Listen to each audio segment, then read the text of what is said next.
निर्वाचित होने के बाद। तो आज आपने पूजा किया है, क्या कहेंगे? आज भारत के यशस्वी प्रधानमंत्री नरेंद्र दास मोदी जी निर्वाचित प्रधानमंत्रियों में सबसे ज़्यादा दिन का प्रधानमंत्री हो गए और इस उपलक्ष्य में पूर्णी विधानसभा के तमाम हमारे भारतीय जनता पार्टी के कार्यकर्ताओं और नेताओं, उनके शुभचिंतकों द्वारा उनके दीर्घायु के लिए, उनके स्वस्थ रहने के लिए आज गजला शिव मंदिर पर भगवान शिव का जो मेरा चप्पल था, मैं कोई अपने घर से चप्पल गया जाप करा करके हवन कार्य किया गया है, ताकि आगे मजबूती के साथ हमारे प्रधानमंत्री जी जिस तरह से देश के में सबका साथ, सबका विकास, सबका विश्वास और सबके प्रयास से एक भारत, श्रेष्ठ भारत के लिए काम कर रहे हैं, एक समृद्ध भारत के लिए काम कर रहे हैं, एक विकसित भारत के लिए जो काम कर रहे हैं उसमें उनको ताकत मिले, वह दीर्घायु हो, वह स्वस्थ रहे। इसलिए आज महामृत्युंजय जाप करा करके महामृत्युंजय जाप के द्वारा हवन कराया गया है। मैं आपके माध्यम से पूरे देशवासियों को बताना चाहते हैं कि आज के दिन हमारे देश के प्रधानमंत्री जी निर्वाचित प्रधानमंत्रियों में सबसे ज़्यादा दिन रहने वाले प्रधानमंत्री जी हो गए हैं और आगे भी 10 साल से ज़्यादा रहेंगे। एक सिर का रिकॉर्ड तोड़े। यह जवाहरलाल नेहरू जी का जो रिकॉर्ड था, उस रिकॉर्ड का जवाहरलाल नेहरू जी का रिकॉर्ड था 4,398 दिनों का, जिसको तोड़ते हुए आज 4,399 दिन हमारे भारत के प्रधानमंत्री जी का हो गया है। और इस अवसर पर सरकार के 12 वर्ष विश्वास, विकास और जन कल्याण को समर्पित रहें। राष्ट्र प्रथम की भावना से काम करते हुए युवाओं के लिए, महिलाओं के लिए, किसानों को सशक्त बनाने का काल रहा है। 12 साल, 12 उपलब्धियां हमारे प्रधानमंत्री जी का है। 2014 में 58 करोड़ से ज़्यादा गरीब आदमी का जीरो बैलेंस पर जनधन खाता उन्होंने खोलने का काम किया और लोग, विपक्ष के लोग कहते थे कि जनधन खाता से क्या होगा।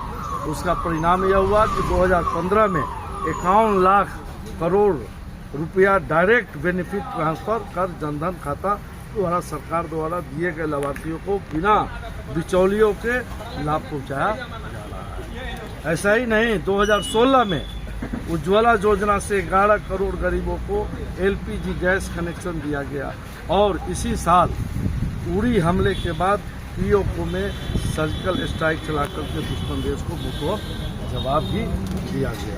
2017 में एकीकृत कर व्यवस्था की सबसे बड़ी योजना GST लागू किया गया, जिससे आज आम जनता को बहुत राहत मिली है। 2018 में आयुष्मान भारत से 60 करोड़ लोगों को स्वास्थ्य सुरक्षा देकर खासकर गरीबों को 5 लाख रुपये तक इलाज मुफ्त कराने का योजना लागू किया गया।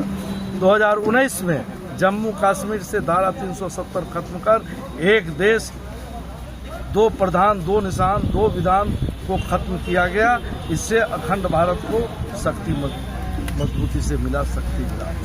उसी तरह 2020-21 में कोरोना जैसी महामारी में प्रधानमंत्री जी के कुशलता से सकुशल निकालकर 2020 करोड़ से ज़्यादा कोविड वैक्सीन डोज भारत सहित अन्य देशों के नागरिकों को लगाकर सुरक्षित किया गया।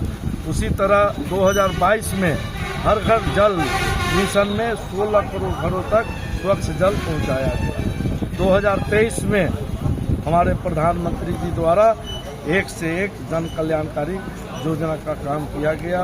2023 में पहली बार G20 की अध्यक्षता और सफल मेजबानी कर दुनिया के सामने अपनी शक्ति बताने का भी काम किया गया।